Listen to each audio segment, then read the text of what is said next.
기분이 어떠세요? 당신은 하나님의 히든 카드라고 이렇게 소리를 들으면 궁금해요. 기분이 어떨까? 저 같은 경우는 이런 기분이 들어요. 야, 뭔가 이제 대단한 일들이 앞으로 준비되겠다. 뭔가 하나님께서 나를 어떻게 쓰시려나. 물론 그런 기대도 틀린 기대는 아닙니다. 그런데 오늘 우리가 이제 마주할 하나님의 히든 카드라는 이 에스더서에서의 내용은 조금 결이 다른 카드입니다. 아무래도 이제 요즘 월드컵 시즌이다 보니까 축구 얘기를 안 할 수가 없는데 아까도 이제 화면에서 잠깐 이제 봤지만 이번에 그 벤투호의 그 히든 카드들이 게임마다 아주 놀라운 활약을 했죠. 예, 16강 이제 진출권이 달린 경기에서는 저는 그거를 혼자 봤어요. 세상에. 혼자 보는데 막 뭐 어떻게 할 줄 모르겠는데 아무도 동조해 주는 사람도 없고 그 후반전에 들어간 황희찬이라는 선수가 또 그런 대박을 터뜨릴 줄이야. 그 아마 첫 출전이었던 걸로 기억이 되는데 부상 때문에 내내 쉬다가 그 세 번째 경기에서 대박을 쳤습니다. 드라마를 써도 누가 그렇게 쓸 수가 없을 정도로 엄청난 경기였죠. 그래서 온 국민뿐만 아니라 전 세계가 깜짝 놀란 그런 아주 투지 있는 경기였습니다. 히든 카드라는 사전적 의미를 좀 보면 이렇게 되어 있습니다. 남에게 보이지 않는 카드, 상대가 예측 못하도록 숨겨놓은 카드, 이 정도 뜻이에요. 자, 그런데 이 에스더서는 지금 제가 저녁 예배 시간마다 쭉 몇 차례에 걸쳐서 이제 강의를 진행 중인 내용이기 때문에 저녁 예배 참석하신 분들은 이 흐름을 좀 알 텐데 대부분 이제 참석 못하는 분들도 많기 때문에 이 1장서부터 이 맥락을 좀 짚어드려야 이 내용이 도대체 무슨 뜻인지 알게 될 겁니다. 우선 역사적 배경은 이렇습니다. 바벨론에 이스라엘이 망하죠. 그래서 대다수의 백성들이 다 끌려갑니다. 바벨론 밑에서 포로로 생활을 하던 중 바벨론은 또 페르시아라는 제국이 일어나서 바벨론을 먹어버려요. 그러니까 졸지에 바벨론 포로로 끌려갔던 유다인들이 어느 나라 지배 아래 들어갔겠습니까? 페르시아 지배 아래로 들어가게 된 거죠. 그러니까 오늘 사실 이 에스더서라는 책의 역사적 무대는 그런 좀 당시 얽히고 설킨 국제 정세를 이해를 해야 좀 내용이 파악되는 복잡한 구성으로 되어 있습니다. 이 페르시아의 왕 이름이 아수에로 왕입니다. 아수에로. 근데 이 사람이 1장에 보면 뭐 어느 역대 왕도 다 그런 비슷한 일상을 지냈지만 유난히 잔치광이에요. 무려 1장에 보면 180일을 잔치를 해요. 그리고 그것도 또 성이 안 차가지고 7일을 또 특별히 잔치를 해요. 그러니까 1년의 절반 이상을 잔치를 했다는 거죠. 그러니까 어마어마한 잔치 광입니다. 게다가 또 여자를 너무 좋아해요. 그래서 여자를 계속 드리는데 이때 왕후가 누구냐면 에스더하고 조금 그 이름이 비슷해서 헷갈릴 수 있는데 와스디라는 왕후가 있어요. 와스디. 근데 이 왕후가 클레오파트라 못지않게 대단한 절대 미녀예요. 아주 이뻤던 것 같아요. 그래서 이제 주흥이 일어난 왕이 술에 취해가지고 자기 왕비를 좀 많은 잔치에 참여한 사람들 앞에 자랑을 하고 싶었던 것 같습니다. 그래서 좀 왕후에게 전가를 해서 좀 들라하라 뭐 이렇게 됐겠죠? 그런데 놀라운 일이 벌어져요. 왕후가 그걸 거절합니다. 실속 그러고 거절을 해요. 뭐 그러지 않았겠어요? 근데 그 당시 페르시아 법은 왕의 명령을 누구든 거절하면 그건 죽습니다. 그런데 이 왕후는 죽진 않고 바로 폐위를 당합니다. 이게 다 뭐 와중에 벌어진 일인가 하면 취중에 벌어진 결정들이에요. 이게 술이 문제예요. 술. 그래서 술 마시면 안 돼요. 신앙인들은 이 술의 문제는 그냥 건강이나 건덕의 문제가 아니라 무슨 문제라고 했죠? 고백의 문제라고 말씀을 드렸습니다. 신앙 고백의 문제예요. 특별히 우리 교회에는 청년들이 많은데 이 술을 피한다는 게 일상의 패턴을 보면 참 어렵겠다 하는 생각이 듭니다. 이해는 돼도 거기에 동조나 동의는 하지 마세요. 어쨌든 이 모든 말도 안 되는 결정들이 전부 취중에 벌어집니다. 그래서 대국의 왕후가 왕의 명령을 거절했다고 해서 그 자리에서 그 지위를 폐위당합니다.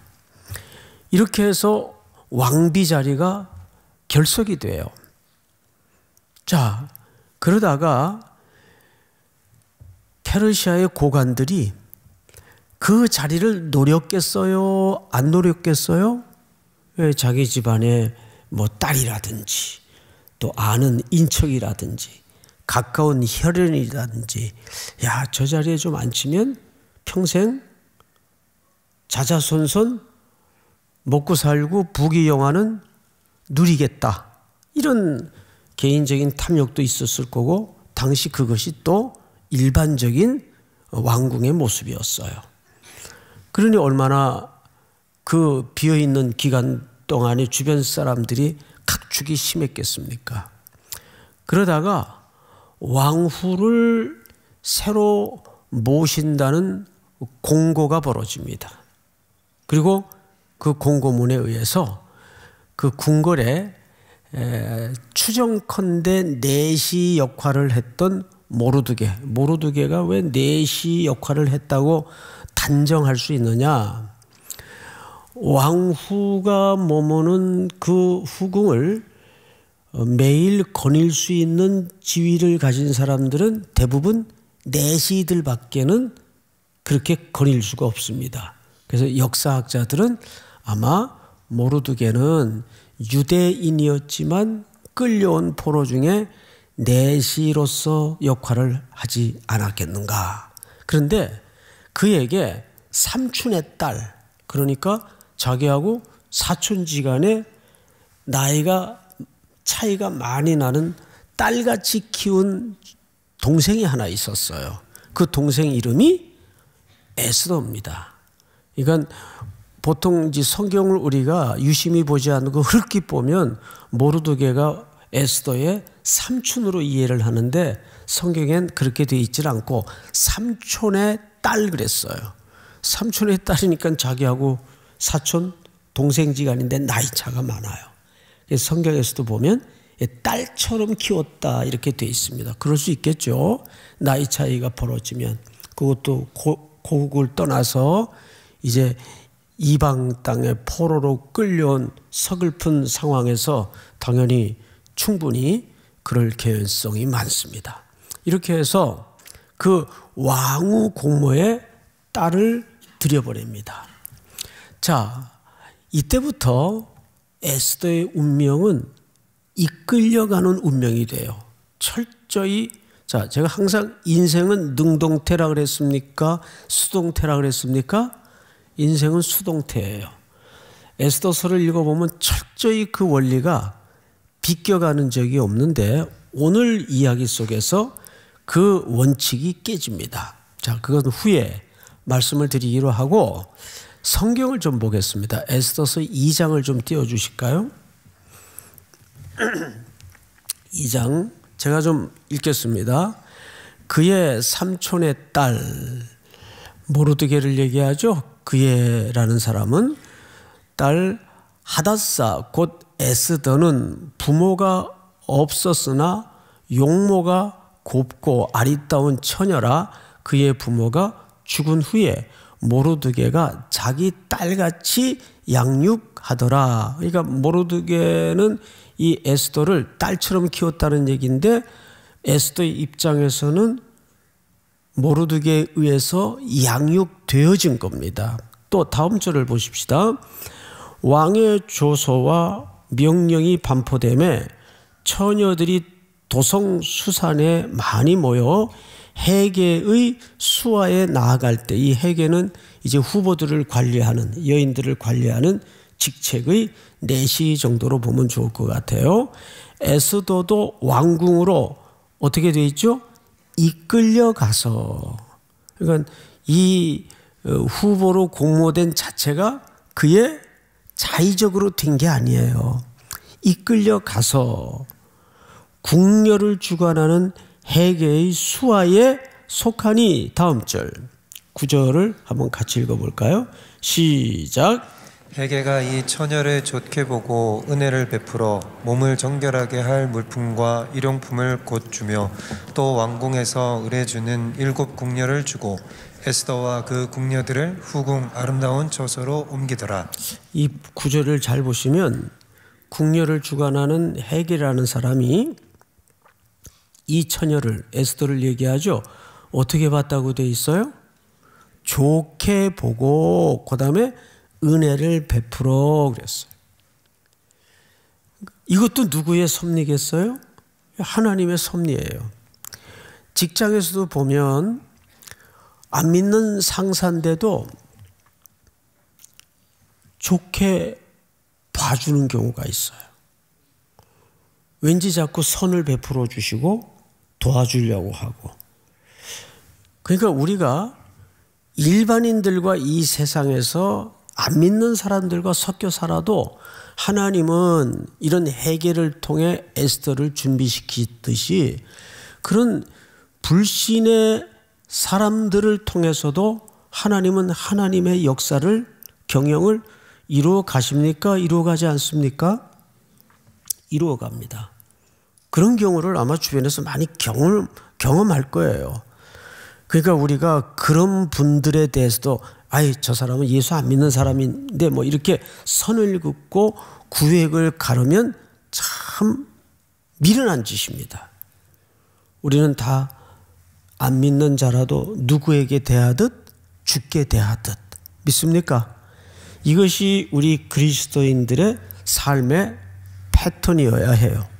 자, 해계가 이 처녀를 좋게 보고, 저는 우리 청년들 이제 면접 보러 갈 때 하나님 면접관 눈을 씌우셔서 우리 청년들 이쁘게 보게 해 주십시오. 이 기도를 한단 말이에요. 하나님이 눈에 좋게 보이게 하시면 되는 거예요. 믿습니까? 좋게 보고 은혜를 베풀어. 그 다음에 아름다운 처소로 옮기더라. 우리 마지막 10절을 볼까요? 다 같이 시작. 에스더가 자기의 민족과 종족을 말하지 아니하니 이는 모르드게가 명령하여 말하지 말라 하였습니다. 철저히 감추어집니다.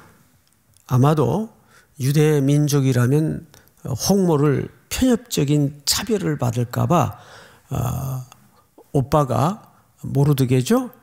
아마 일렀던 것 같아요. 민족을 얘기하지 마라. 그러니까 뭐 언어는 완전히 이 페르시아어가 모국어가 돼 있을 테니까 그건 표시가 안 났겠죠. 이렇게 해서 에스더가 말도 안 되는 방법을 통해서 뭐가 됩니까? 대국 페르시아의 왕비가 돼요. 와스디를 대신해서. 여러분, 이 과정이 인간의 상식으로는 말이 될까요? 안 될까요? 말이 안 되죠. 유다인의 포로의 딸이에요. 그런데 포로로 끌려갔던 유다인의 포로의 딸이 어느 날 제국의 왕비가 됩니다. 그런데 하나님은 그렇게 하실 수 있어요, 없어요? 하나님은 충분히 하실 수 있습니다. 믿습니까? 근데 이것이 전부 하나님이라는 표현이 일절 등장하지 않습니다. 에스더 전체에서. 왜 그럴까요? 이것은 일반 역사 속에서 일반인들의 일상 속에서 하나님이 준비하시는 내용들이기 때문에 그래요. 자, 여기에 중요한 힌트가 있습니다. 제가 이제 이번 특세 준비하면서 인터뷰를 좀 하자 그래서 우리 교회 내에 그런 잡지들이 많잖아요. 그런 이제 편집장들과 인터뷰를 하는 가운데 그런 얘기를 했어요. 정말 히든카드는 어떤 특별히 준비되는 게 아니라 매일매일 눈에 드러나지 않고 눈에 띄지 않는 평범한 일상 속에서 하나님은 준비하시는 것이다.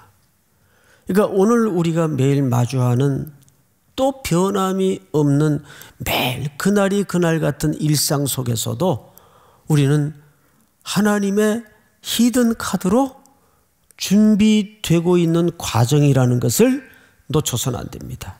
그래서 그리스도인들은 오늘이라는 일상을 성실하게 감당해야 될 책무가 있습니다. 맞죠, 여러분? 오늘의 일상이 내 삶 전체 속에서 얼마나 소중한 순간인지 우리는 깨달아야 됩니다. 여기에는 하나님이라는 이야기가 일절 등장하지 않지만 이것이 전부 일상의 시간과 일상의 제국과 일상의 매일매일 속에서 지금 진행되고 준비되어 가고 있다는 것을 유심히 봐야 돼요.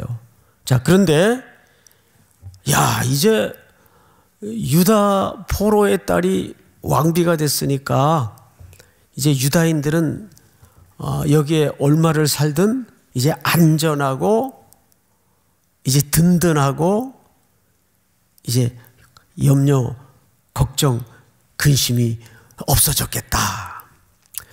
근데 삶이라는 게 그렇지 않잖아요. 누가 등장을 하냐 하면 이제 여러분 오늘 본문의 4장인데 3장으로 한 장만 앞으로 넘기면 이제 제가 글을 좀 읽어드리겠습니다. 그 후에 아술의 왕이 아각 사람 함무다다의 아들 하만의 지위를 높이 올려 함께 있는 모든 대신 위에 두니, 앞을 잠깐 보실까요? 여기 누가 등장을 하냐 하면 아각 사람 하만이 등장을 해요. 근데 이 사람의 출신을 성경 기자가 굳이 밝힙니다. 여기 아각 사람은 저 거슬러 올라가면 아말렉 족속입니다. 자, 우리 출애굽기 17장을 한번 보십시다. 이르되 여호와께서 맹세하기를 여호와가 아말렉과 더불어 어떻게 싸우리라? 대대로 싸우리라 하셨다 하였더라. 여러분, 이 맥락은 어떤 맥락인가 하면 홍해를 막 건넌 구원받은 이스라엘 백성들이 처음으로 광야에서 마주한 전쟁입니다.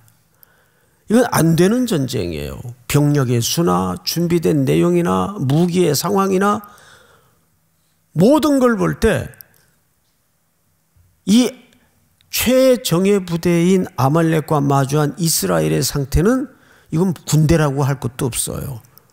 오합지졸에 불과합니다.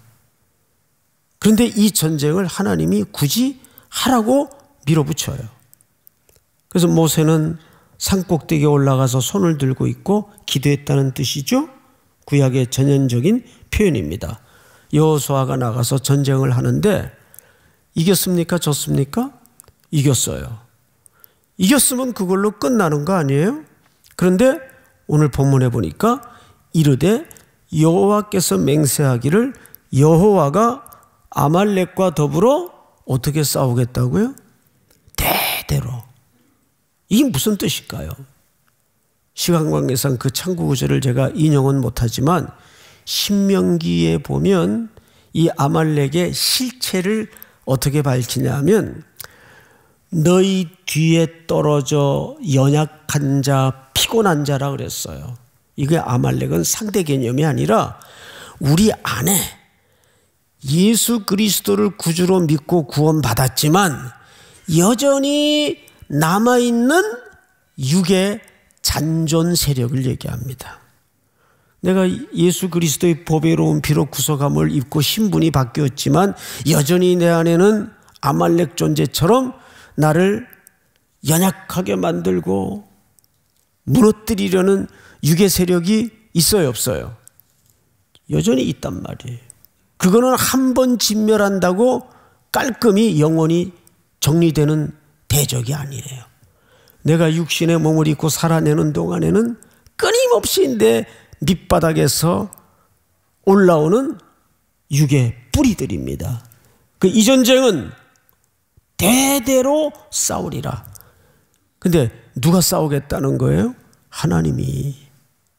그 전쟁마저도 하나님의 은혜 없이는 싸워낼 수가 없는 전쟁이라는 뜻이에요. 이 아각 사람이 바로 그 아말렉의 후예입니다. 근데 이 사람이 왕 다음으로 높은 지위에 어떤 사유를 통해서 올라가요. 그리고 왕의 명령을 받아 허락을 받아 모든 대신들보다 높은 자리에 지위를 갖고 그 궁궐을 드나드는 모든 신하, 모든 대신들로부터 절을 하도록 명령을 합니다. 근데 한 사람이 그 절을 거절해요. 근데 그 절, 경배라는 말은 무슨 뜻인가 하면 신에게 절할 때 그 단어를 씁니다. 그러니까 모르드게는 사람에게 인사를 거절한 게 아니라 뭘 거절한 격이 됩니까? 그렇죠. 이건 신앙의 문제와 맞물리기 때문에 절할 수 없다.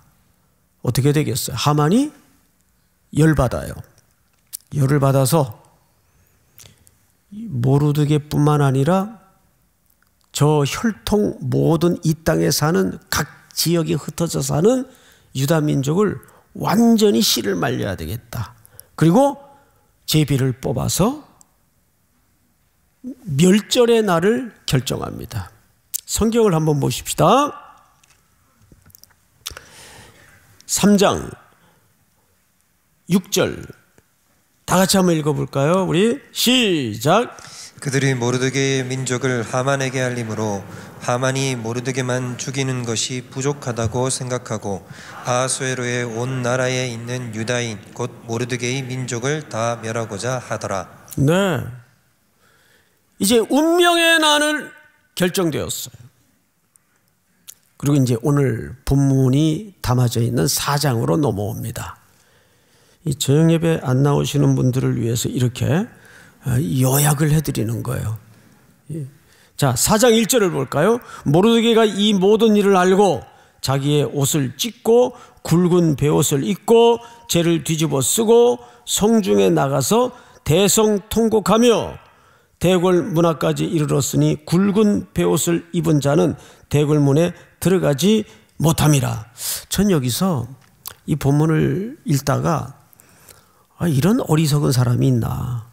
이럴 때일수록 어떻게든 성문에 들어가서 아는 지인들을 통해 로비를 하든지 방법을 찾든지 좀 유대인끼리 만나서 의논을 하든지 지금 해도 시원치 않을 판에 지금 베옷을 입으면 궁궐에 출입조차 안 되는 걸 모를 리 없을 텐데 베옷을 입고 대성통곡했다는 말은 사실 기도했다는 뜻이에요. 베옷을 입었다는 것은 유대인 민족에게 금식을 하고 베옷을 입는다는 건 무슨 뜻입니까? 이 사안에 대해서 대안과 방법은 하나님밖에 없습니다.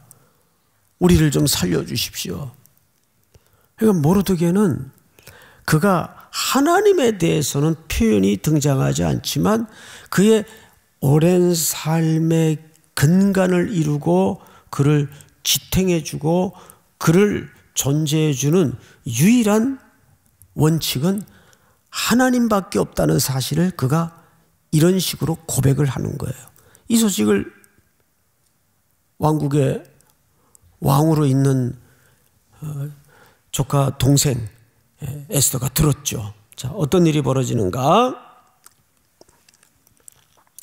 4절 에스더의 시녀와 내시가 나와 전하니 왕후가 매우 근심하여 입을 의복을 모르드게에게 보내어 그 굵은 배 옷을 벗기고자 하나 모르드게가 받지 아니하니라.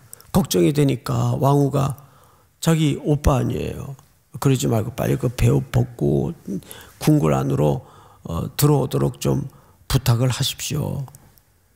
근데 모르드게가 거절해요. 계속 베옷을 입고 하나님 앞에 앉아요.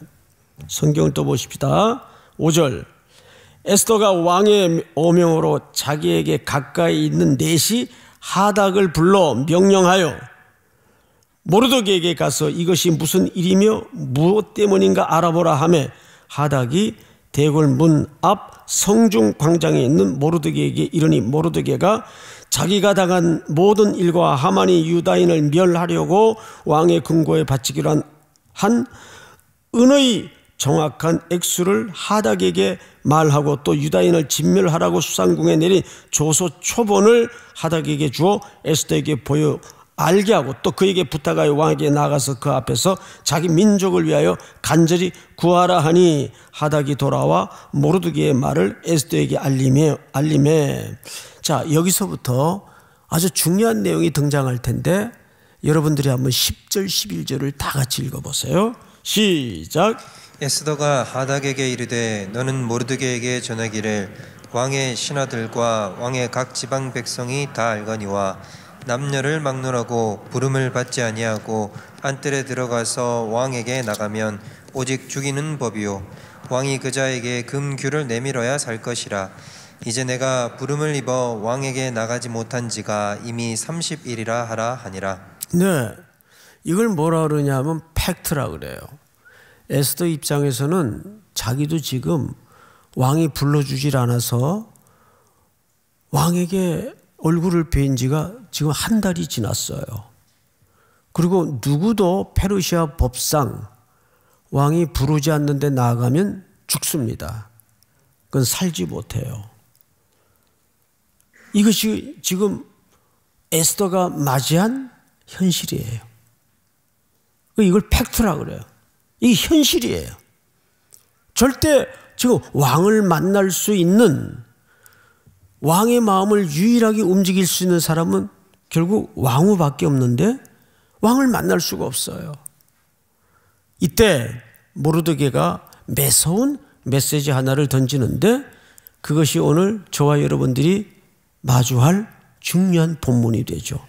자, 12절 그가 에스더의 말을 모르드게에 전하며 모르드게가 그를 시켜 에스더에게 회답하되 너는 왕궁에 있으니 모든 유다인 중에 홀로 목숨을 건지라고 생각하지 말라. 이때에 네가 만일 잠잠하여 말이 없으면 유다인은 다른 데로 말미암아 노임과 구원을 얻으려니와. 이게 무슨 뜻이에요? 네가 도와주지 않아도 우리 하나님은 자기 백성을 다른 방법으로도 구원하실 수 있다 그 뜻이에요. 그 절대 불가능한 현실적 상황 속에서도 모르드게는 이 구원은 하나님밖에 대안이 없다는 걸 알고 있어요. 그런데도 누구의 도움을 요청하죠? 자기 동생의 도움을 요청하는 거예요. 내가 만약에 이때에 입을 닫고 내 일심만 안위를 위해서 몸을 살인다면 너마저도 죽고 살지 못하리라. 자, 이때 15절 14절 밑에 보시면 네 아버지 집은 멸망하리라. 네가 왕후의 자리를 얻은 것이 이때를 위함이 아닌지 누가 알겠느냐? 이때를 위함이 아닌지 누가 알겠느냐? 이제서야 하나님의 감추었던 의미가 역사의 전면에 드러나는 고백이에요. 하나님께서 너에게 그 위치를 주시고 그 은혜를 주시고 그 자리를 주신 것이 이때를 위함이 아닌지 누가 알겠느냐? 믿습니까? 이것은 희망일까요? 부담일까요? 부담이죠. 무슨 희망이에요? 부담이지. 왜? 나 하나 입 꾹 다물고 그저 내 일신을 위해서, 내 평안을 위해서 왕후 자리 지키면서 그냥 살면 얼마나 좋아요. 자칫하다간 어떻게 얻은 자리인데 여기에서도 유지 못하고 쫓겨날 수 있을 정도가 아니라 죽을 위험성이 많아요. 지금 상황이 돌아가는 게, 이때 우리는 어떻게 해야 될까요? 이때를 위함이 아닌지 누가 알겠느냐? 이 질문은 소망적인 질문이 아니라 부담스러운 질문이에요. 하나님의 히든 카드가 된다는 것은 이런 위험과 부담감이, 부채감이 항상 있어야 됩니다. 오늘날 한국교회의 가장 큰 문제는 개교회주의입니다. 우리 교회만 많이 모이고 우리 교회만 재정 안 모자라고 우리 교회만 운영이 잘 되면 되지. 여러분, 그거는 작은 교회이든 큰 교회이든 버려야 될 사고방식이에요. 항상 한국교회 전체, 하나님의 나라 전체를 생각해야 되지, 삼일교회만 많이 모이고 재정 넉넉하고 이때를 위함이 아닌지 누가 알겠느냐? 믿습니까? 이것이 이번 특세를 통해서 우리에게 주시는 현실적인 영적인 부담감이어야 합니다. 저도 이렇게 이제 목회를 하다 보면 이런 부담과 갈등의 선상에 세워질 때가 참 많아요. 이거 안 하면 너무 편하고 좋은데, 그닥 관심도 없는 주제인데 자꾸 떠밀릴 때가 있어요. 떠밀릴 때. 이거 어떻게 해야 되나? 이 말씀을 준비하면서도 계속 그런 부담들이 밀려와요. 그래서 한쪽 교회는 이때를 위함이 아닌지 누가 알겠느냐? 이 소리가 왱왱왱거리고 아주 미치겠어요. 그런데 여러분들도 그런 부담감으로 이걸 들어야 됩니다. 믿습니까? 우리 삼일교회는 항상 역사 속에 이 부담감을 가지고 있어야 돼요. 요셉도 계속 끌려다니다가 이게 뭐지? 그러다가 형들이 조아린 모습을 보고서야 하나님이 하신 일이었구나. 왜? 생명을 구원하시려고 나를 당신들보다 먼저 보내셨나이다. 그제서야 하나님의 빅픽처의 눈이 열어진 겁니다. 그래서 구약학자들은 이 에스더의 이야기와 요셉의 이야기를 항상 마주치게 해석을 합니다. 이때를 위함이 아닌지 누가 알겠느냐? 이 오라버니의 직설법 앞에 이제 드디어 우리는 마지막으로 에스더의 태도를 마주하게 됩니다. 성경을 잘 보세요. 15절. 에스더의 화답이 에스더가 모르드게에게 회답하여 이르되 당신은 가서 수산에 있는 유다인을 다 모으고 나를 위하여 금식하되 밤낮 3일을 먹지도 말고 마시지도 마소서. 나도 나의 시녀와 더불어 이렇게 금식한 후에 규례를 어기고 왕에게 나아가리니 죽으면 죽으리이다 하니라. 여러분, 죽으면 죽으리이다 유명한 표현이죠. 이 말은 죽으면 하나님이 살려주실 것이다 그 얘기가 아니에요. 그건 죽으면 죽겠다 그 뜻이에요. 이것은 예수 그리스도의 모형입니다. 예수님이 십자가의 죽으심으로 자기 택한 백성들을 건져내지 않습니까? 이때 놀랍게도 이제까지 수동태로만 끌려오던 에스더의 인생이 처음으로 에스더의 입에서 명령이 떨어지고 지시가 떨어지고 능동적인 결단이 드러나는 거예요. 할렐루야. 하나님의 히든 카드가 이 역사의 전면에 드러날 때는 여러분들의 결단과 교회적 결단이 필요한 거예요. 믿습니까? 하나님은 그 결단이 우리의 공동체에서 나 개인의 입술에서 터쳐 나오기까지 기다리는 거예요. 부담스럽죠? 이 부담이 돼야 돼요. 참 부담스러운 주제입니다. 사실은 당신은 하나님의 히든 카드입니다. 이 설교 듣고 보니까 좋다 말았네. 그런 기분이 들어야 정상이에요. 그러나 이때를 위함이 아닌지 누가 알겠느냐. 죽으면 죽으리이다. 왕이 부르지 않는데 나가는 것은 목숨을 건 일이에요.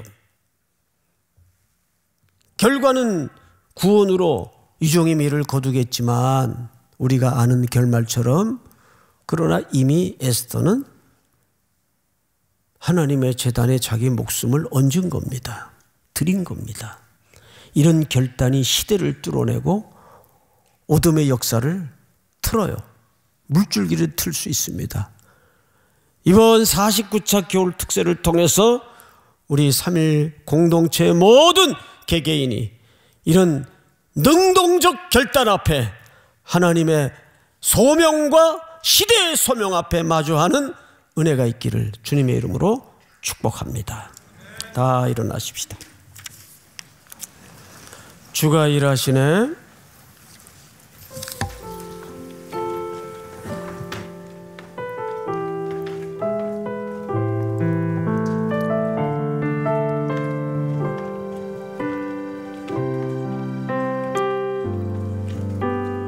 저물어 갈 때 빈들에서 걸을 때 그때가 하나님의 때 내 힘으로 안 될 때 빈손으로 걸을 때 내가 고백해 여호와 이래 주가 일하시네 주가 일하시네 주께 아끼지 않는 자에게 주가 일하시네 주가 일하시네 신뢰하며 얻는 자에게 우린 모인 이곳에 주님 함께 계시네 누리는 아버지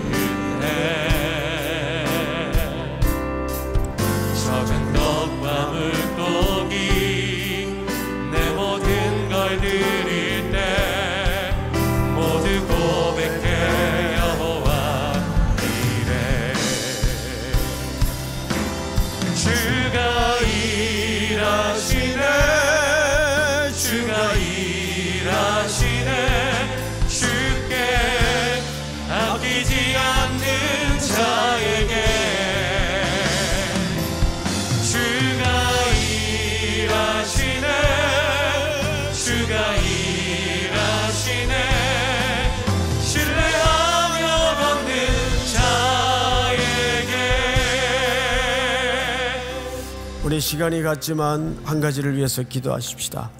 내일부터 시작되는 특세를 위해서 이번 주제 앞에 응답하는 특세가 되게 하여 주시옵소서. 이때를 위함이 아닌지 누가 알겠느냐? 네게 왕후의 자리를 허락하신 것이 이때를 위함이 아닌지 누가 알겠느냐? 내가 죽으면 죽으리이다.